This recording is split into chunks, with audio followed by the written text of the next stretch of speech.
Assalamualaikum warahmatullahi wabarakatuh. Perkenalkan, nama saya Dea Apriliana Setiawan. Saya kelas 12 keperawatan dari SMK Bintang Nusantara School. Di sini saya akan mempresentasikan bab mengenai mengevaluasi ketentuan pernikahan dalam Islam. Pernikahan adalah sunatullah yang berlaku umum bagi semua makhluknya. Al-Quran menyebut dalam Quran surat Az-Zariyat 51:49, yang artinya, dan segala sesuatu kami ciptakan berpasang-pasangan supaya kamu mengingatkan kebesaran Allah Subhanahu wa taala. Jadi pernikahan itu sunatullah bagi makhluknya yang mampu dalam melakukannya. Kemudian di sini ada prinsip-prinsip pernikahan dalam Islam, yaitu secara bahasa arti nikah yaitu mengumpulkan, menggabungkan atau menjodohkan.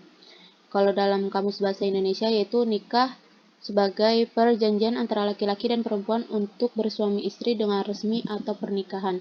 Sedangkan menurut syariah, nikah berarti akad yang menghalalkan pergaulan antara laki-laki dan perempuan yang bukan mahramnya, yang menimbulkan hak dan kewajibannya masing-masing. Kemudian di sini ada tujuannya, yaitu seseorang yang akan menikah harus memiliki tujuan positif dan mulia untuk membina keluarga sakinah dan dalam rumah tangga. Di antaranya itu untuk memenuhi tuntutan naluri manusia yang asasi, yaitu pemenuhan seksualitas ya. Kemudian yang kedua, untuk mendapatkan ketenangan hidup. Yang ketiga, untuk membentengi akhlak. Yang keempat, untuk meningkatkan ibadah kepada Allah Subhanahu wa taala. Yang kelima, untuk mendapatkan keturunan yang soleh, dan yang keenam, untuk menegakkan rumah tangga yang islami. Kemudian hukum pernikahan. Hukumnya itu para ulama menyebutkan bahwa nikah diperintahkan karena dapat mewujudkan maslahat, memelihara diri, kehormatan, mendapat pahala, dan lain-lain.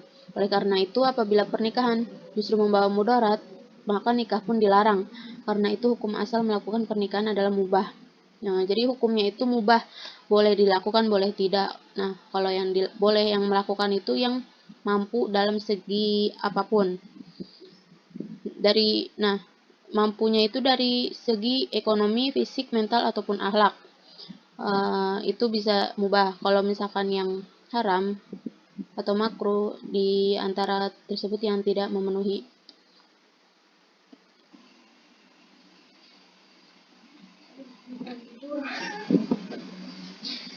Baik, di sini ada rukun dan syarat pernikahan, yaitu ada calon suami. Syarat-syaratnya itu bukan mahram si wanita, jadi nggak boleh yang namanya masih ada ikatan darah atau ikatan sepersusuan. Kemudian orang dikehendaki yakni adanya keridhaan dari masing-masing pihak. Dan tidak boleh seorang gadis dinikahkan dengan ia diminta izinnya.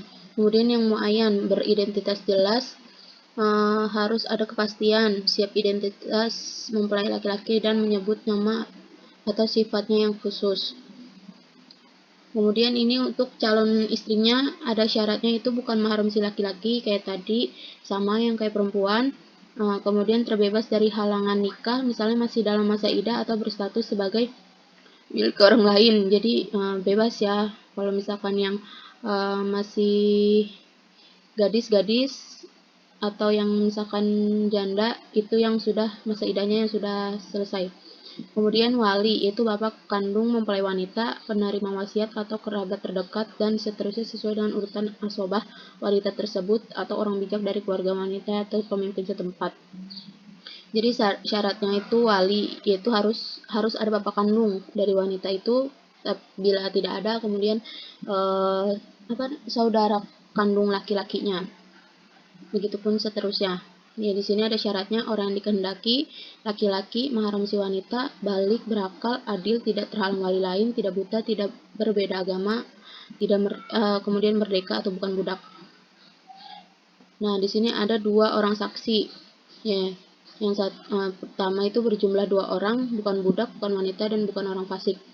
Yang kedua, tidak boleh merangkap sebagai saksi walaupun memenuhi kualifikasi sebagai saksi. Dan yang ketiga, sunnah dalam keadaan rela dan tidak terpaksa. Kemudian ada sigah atau ijab qabul, yaitu perkataan dari mempelai laki-laki atau wakilah ketika akad nikah.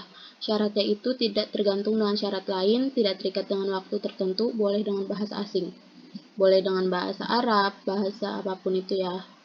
Terus dengan menggunakan kata tajwid atau nikah, tidak boleh dalam bentuk kinayah atau sindiran karena kinayah membutuhkan niat, sedang niat itu sesuatu yang abstrak. Qabul harus dengan ucapan qabil tu nikahaha atau tajwijaha dan boleh didahulukan dari ijab. Nah, di sini ada hikmah pernikahan nikah di syariat Allah.